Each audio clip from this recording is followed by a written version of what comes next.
I am using the Storm Chaser linear fusion rifle. It is my favorite to use, and it's also the best one to use because it is the highest firing arc heavy in the game. If you don't have the Storm Chaser, you could always stop by my Twitch. I stream Tuesdays and Saturdays. I do a lot of dungeon help, a lot of PvP help. I usually just do this just to have fun. But if you do need a certain gun that we can actually farm together, then we have no problem farming it because we do all the fun stuff. For my secondary, I'm using Under Your Skin. It is my favorite Void bow. You can use any Void bow you want. You just need bow for overloads and Void because of Void shields. For my primary, I'm using the Arbalest. It is always the go-to for anti-barriers. If you don't have Arbalest, just run anything that's anti-barrier. But if you have the time and you have the ways to do it, you can always farm exotics to try to get Arbalest because it is one of the most versatile exotics in the game for solo play. For my super, I'm using Archer because it is Arc Burn, and Galleon Storm because it is still one of my favorite supers to run. I'm using Combination Blow with Storm Grenade. Pairing Gamer's Dodge with Combination Blow literally makes your combos for arc damage just almost endless, which is really good for content. For aspects, I'm running Flow State and Lethal Current.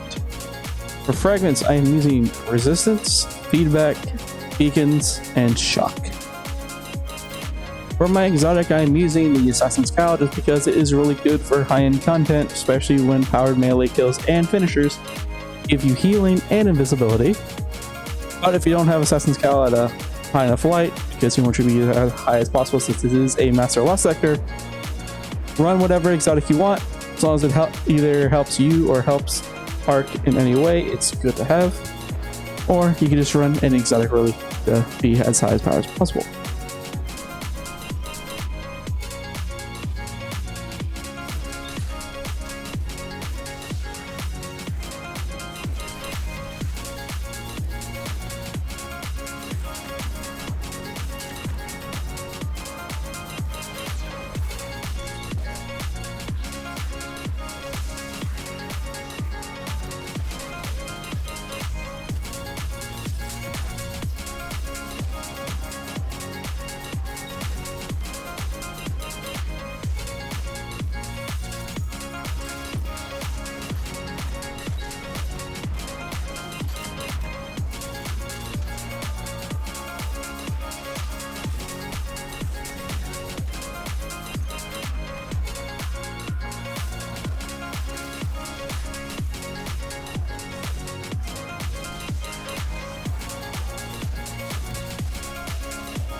One thing you have to be careful for is not even the champions, because you can take a few hits from those.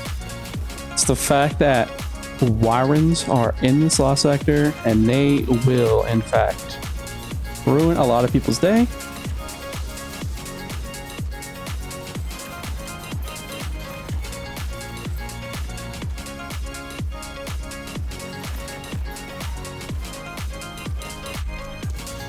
But the fact that there's only two of them lets most of your heavy can actually go towards them.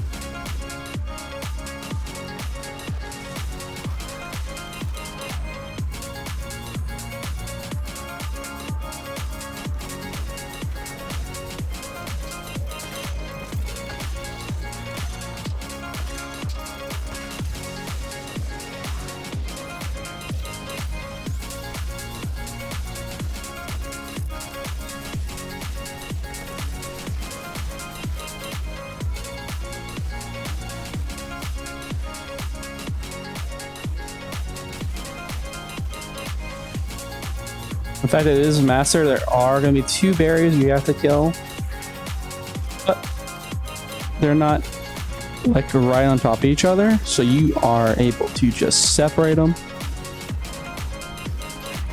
and take them out as you see fit.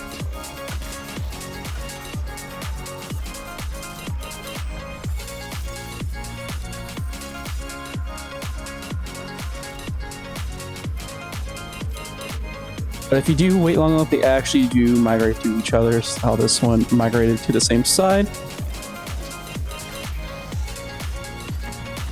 If you're not too careful, they can actually team up on you. And they might melt you quite a bit. But with the fact that this only took around 4 minutes, and I wasn't really rushing as fast as I could have, you can actually trim this time down quite a bit, and you can actually farm your exotics pretty quickly.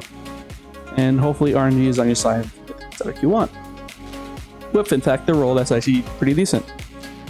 If you have any questions for this particular last selector or just last selectors in general, be sure to put in the comments down below or hop over to Twitch. I stream on Tuesdays, Thursdays, and Saturdays. We could always talk about lost sector plans or lost sector loadouts and what fits you personally best. Or if you want help run through dungeons, GMs, and other things of PvE nature that we can actually help with, I had no problem doing that. Especially since this lost sector was Arc Burn, Storm Chaser helps a lot for this. We could actually farm Storm Chaser because it is part duality, which is a farmable dungeon. Anyway, hope you have a fantastic day. I'll see you next video. Bye guys.